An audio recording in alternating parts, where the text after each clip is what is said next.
So last lesson for today, we have chapter 1.2. We're talking about intercepts and symmetry. The big thing, we just talked about intercepts in the last section, so symmetry is the big thing. And then we should know what symmetry is, right? Symmetry, the word symmetry means the same on both sides. So for the most part, there's a line of symmetry down my face, and I got eyes on both sides, right? It'd look weird if I had an eye up here and an eye down there. It'd look weird, right? And then I have eyebrows, right? So for the most part, it's pretty straight up and down, pretty normal on either side, okay? So if this was in class, I'd go through like the alphabet and have you guys decide, hey, which ones are symmetric horizontally, side to side, or vertically, up and down, and which ones are symmetric for both axes, okay? So for example, E, the letter E is symmetric horizontally, okay? And then we go down here to V. V is symmetric vertically. And then we go to another one, like H. H is symmetric vertically and horizontally, so it's symmetric to both axes. Okay, and then we go through the other 23 letters and identify which ones are symmetric and not. Okay, so for example, like our pirates out there, the letter R is neither symmetric vertically or horizontally.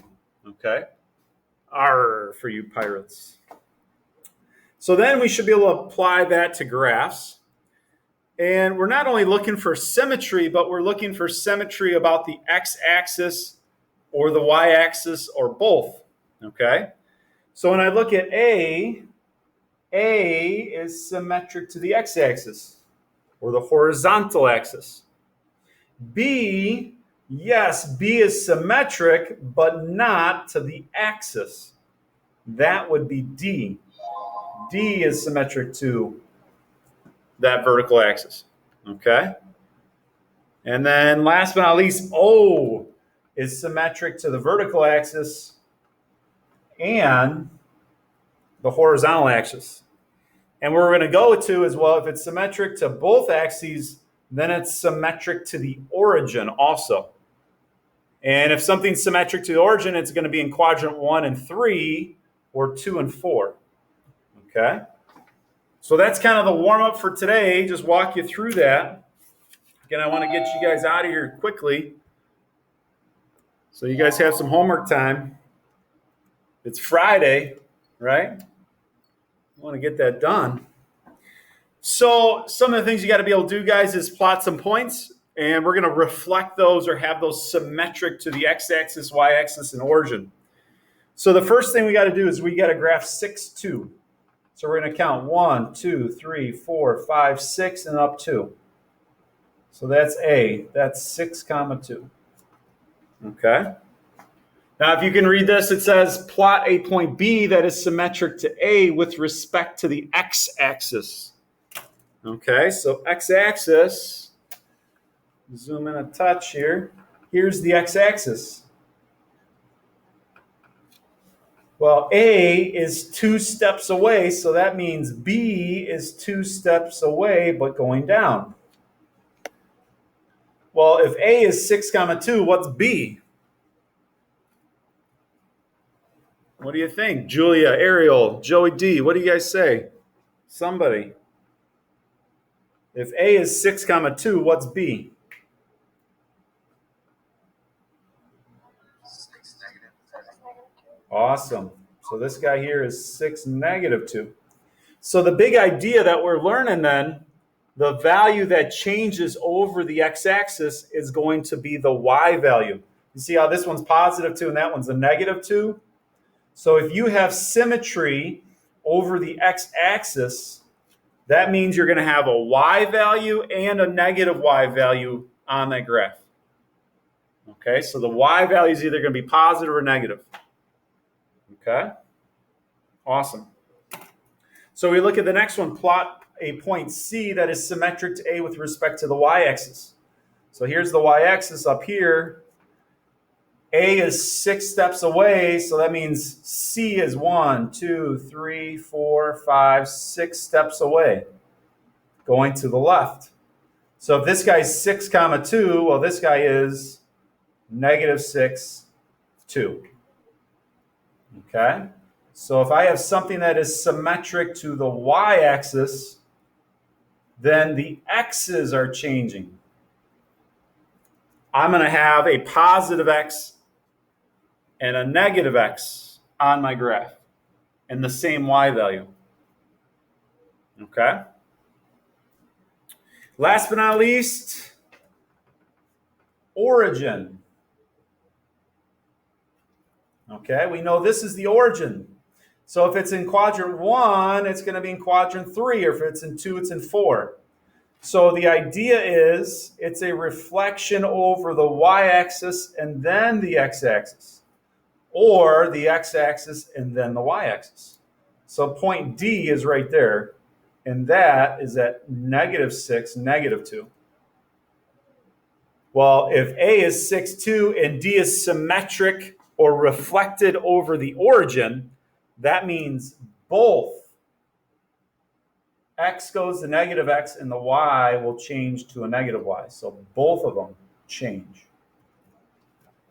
Okay? So our big goal today is to test for symmetry algebraically. And this box right here basically reads through that. So basically is this idea.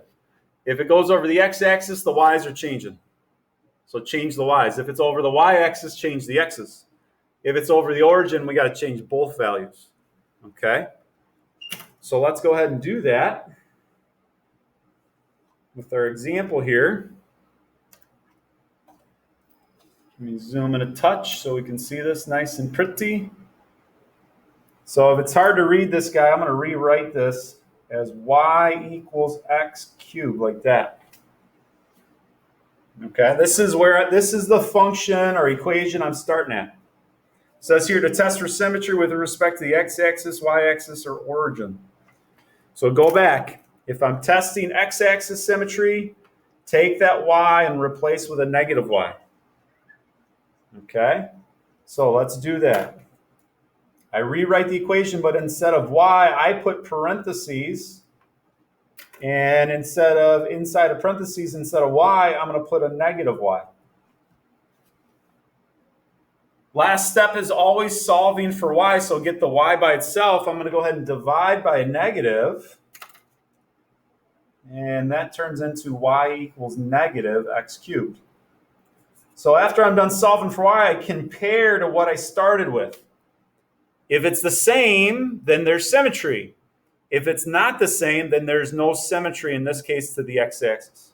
Here I started with y equals x cubed, and now I have y equals negative x cubed. There is no symmetry to the x-axis. So far, so good? Questions, y'all? So we do it again. We check the y-axis. Here we're going to replace now the x with a negative x. So I rewrite the question. It's y equals x, but instead of x, I'm going to do parentheses cubed. Inside parentheses, I'm replacing the x with a negative x. And then I simplify. Okay? So I take negative x and I cube it. What happens when you take a negative times a negative times a negative, or a negative raised to an odd power? What are you guys going to get, a positive or a negative? You're going to get a negative. So this is now negative x cubed. I compare it to where I started. That is not the same, so there is no symmetry there. No symmetry to the y-axis. Okay? Last but not least, I have the origin. Remember the origin, what's in 1 is in 3, so I've got to replace both of them. Okay, so both. So I just replace the y's with a parenthesis and the x with a parenthesis. If you have multiple x's like on number 8, you have to replace both of those x's with a negative. Okay? So I plug in a negative y, I plug in a negative x. I simplify. Negative times a negative times a negative is negative x cubed equals negative y. Last step is always solve for y. So I'm going to divide by a -1. Everything changes. That gives me y equals x cubed. I compare with what I have up here. Same, or different? And you all would say that is the same. So there is definitely symmetry over the origin there. Okay? You guys have any questions with that? I got to plug this in or we're going to lose you. The battery's dying. So x replaced with a -y, simplify, not the same. Y-axis replaced with -x, simplify, not the same. But origin, replace both of them, and it does work out. Now, I don't know about you, but I'm a visual guy, or maybe you're a visual gal. I like to see this stuff on the calculator, so let's see what it looks like on the calc. Okay. So I'm going to go to y equals, okay, and I'm going to delete all this stuff, press clear, and I'm going to do x raised to the third power. So x raised to is above the division sign, that little caret, I call it a caret, raised to. So I have x cubed. Zoom 6, zoom standard. And I see a nice little S curve here. Okay. So the idea is, again, this is a reflection over the origin. For it to be reflected over the origin, it means it's reflected over the y-axis over here and then reflected down. Or this up here is reflected down over the x-axis and then the y-axis. So this thing is definitely symmetric to the origin, right? And now I can verify that with plugging in values or looking at the table. If I go second trace value, I can plug in a number, okay? I can plug in like 2, and I get 8. Well, if I get 2, 8, I should get the opposites of those, okay? So if I plug in -2, I should get -8, and I do get that. So 2 cubed is 8, and -2 cubed is -8, okay? Last but not least, they're asking you guys to come up with those x and y intercepts. You do not have to do that algebraically. You can just use your calculator. Okay, and guys, using the numbers too is another way for you to kind of help you through this process, especially through my math lab. Okay, if you like using numbers in your calculator, that's going to help you. Okay, when I plug in a 2 and then a -2, that's like doing this. Okay, but instead of using x and -x, you're using 2 and -2. You're using numbers. Okay, it's the exact same idea. X and Y intercepts, super easy. Second trace value, plug in 0, and I get 0. That's what we just talked about in the last section. You could also go second trace intersect number 5. Press enter, first curve, enter, second curve, enter, guess. Intersection is 0, 0.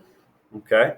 So my math lab might be making you do some more of that X and Y intercepts, but again, use your calculator. It'll go by real quick. 0, 0. 0, 0. All right. This is where I open it up to questions. Or if you'd like to see another example of that, I have another one right here. I have y squared equals x squared plus 4x plus 4. If you'd like to see another one, I'd be happy to do that. If not, I'll open it up to some more questions. If anybody's got that. It's whatever you guys need.